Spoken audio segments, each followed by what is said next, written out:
वो वृद्ध है, इसीलिए वो विद्वान पुत्र से ज्यादा ज्ञानी नहीं हो जाएगा। ब्राह्मण प्रतीक है ज्ञान का। अब ब्राह्मणों में जो छोटा बड़ा होता है उसका आधार ज्ञान होता है, उम्र नहीं होता। उम्र का आधार शूद्रों में होता है। इसीलिए अगर आप ज्ञान की बात करो तो पुराना जो है वो आधार कभी नहीं बन सकता प्रामाणिकता का। प्रामाणिकता का आधार कौन सा बनेगा? जो वेद भाष्य वेदांगों के अनुकूल होगा, व्याकरण के अनुकूल होगा, निरुक्त के अनुकूल होगा, जो वेदांगों के अनुकूल होगा वही प्रामाणिक माना जाएगा। और किसका भाष्य है? एकमात्र ऋषि दयानंद सरस्वती जी का भाष्य है। और उनके पद चिन्हों पर चल करके हमारे जिन जिन विद्वानों ने उनके अधूरे कार्य को पूरा किया, वेद भाष्य जो उनका अधूरा रह गया था उसको पूरा किया, यद्यपि मैं समझता हूं उसमें और अधिक थोड़ा और संशोधन स्तर जो कार्य उन्होंने पूरा किया वो प्रमाणिक है। क्यों प्रमाणिक है? और एक दावे के साथ हम ये दंड भरते हैं कि जिस भी किसी को व्यक्ति को लगता हो, अब इस्लामी ये डायरेक्टली हमसे प्रश्न कर भी नहीं सकते हैं, कारण इसका ये है अगर कोई इस्लाम मुसलमान भाई हमसे करते हैं कि भाई तुम्हारे वेद भाष्य क्यों माने, तो भैया आप हमसे चर्चा कर रहे हो हमारे ही मानोगे, ठीक है। अब पौराणिकों से चर्चा करोगे तब उनके मानो, हमसे चर्चा कर रहे हो हमारे मानो। लेकिन एक सार्वभौमिक सिद्धांत है कि जिसका सही है उसी का मानना पड़ेगा। या तो आप या तो आप निर्णय कर लो, खुद से वेदांत पढ़ के निर्णय कर लो, नहीं कर सकते तो हमें स्वीकार करो, हम करते हैं अपनी बात। बाकी आक्षेप तो और भी थे, और क्योंकि समय की अल्पता है तो मैं अपनी बातों को यही विराम देना चाहूंगा।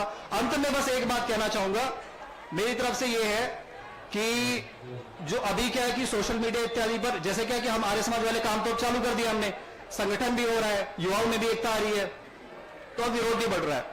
जब काम होता है तो विरोध बढ़ता है, ठीक है।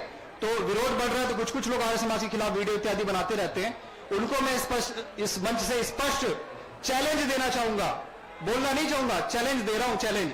बहुत सारे लोगों को हमने यहां पे इनविटेशन दिया था कि भैया आपको आर्य समाज से आपत्ति है, सिद्धांतों से आपत्ति है, आप आओ, आपको उत्तर हम देंगे, आपका सामना हम करेंगे। ऋषि दयानंद के सिद्धांतों को, वेद के सिद्धांतों को सत्यार प्रकाश से एक शब्द आप गलत सिद्ध करके दिखा दो, हम बैठे, हम चैलेंज स्वीकार करते। कोई नहीं आया, ना आया, ना आएगा, ना आ सकेगा।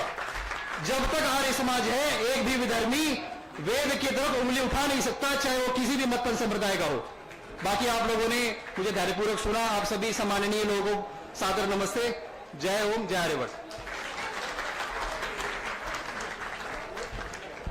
ओम। बहुत बहुत धन्यवाद निर्भय आर्य जी, कितनी निर्भीकता से उन्होंने बहुत सटीक तरीके से प्रश्नों के उत्तर दिए हैं और किस तरह से आपको समझाने का प्रयास किया है। देखिए, वेदों के विषय में जब हम बात करते हैं ना, तो आप जितने भी दुनिया में जितने भी मत पंथ संप्रदाय या धर्म के नाम पर जो कुछ है, या जितने भी धर्म ग्रंथ हैं, उनमें केवल और केवल वेद ऐसे धर्म ग्रंथ हैं जिन पर शास्त्रार्थ होता है और हुआ है।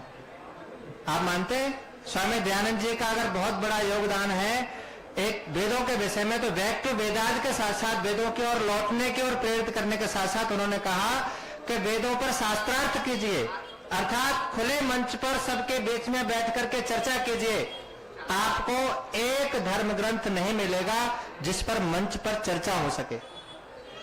तो ऐसे केवल और केवल वेद हैं, इसलिए हमें वेदों को अपने जीवन का अंग बनाना चाहिए। और एक बहुत सुंदर जो व्याख्या चल रही थी उसी में ईश्वरीय विषय पर, ईश्वर निराकार है, साकार है, कभी मेरे मन में इस तरह से प्रश्न आया और मैंने वो बात आपसे करना चाहता हूं कि ईश्वर सर्वव्यापक है, इस बात को हम जानते हैं या मानते हैं? जानते हैं या मानते हैं? देखिए, जानना अलग बात है, मानना, अगर मानते हैं, जानते हैं, अच्छी बात है, सिर्फ मानते हैं तो बात ठीक नहीं है। आपको जानना चाहिए ईश्वर सर्वव्यापक है।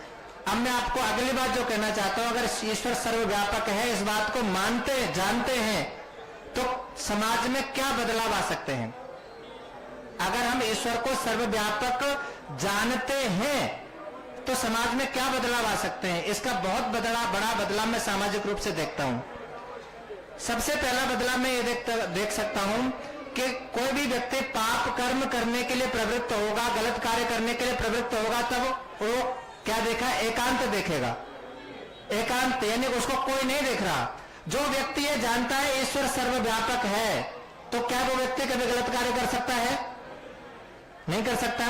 अगर हम गलत कार्य कर रहे हैं, इसका मतलब ईश्वर को मानते तो हैं, हम जानते नहीं है।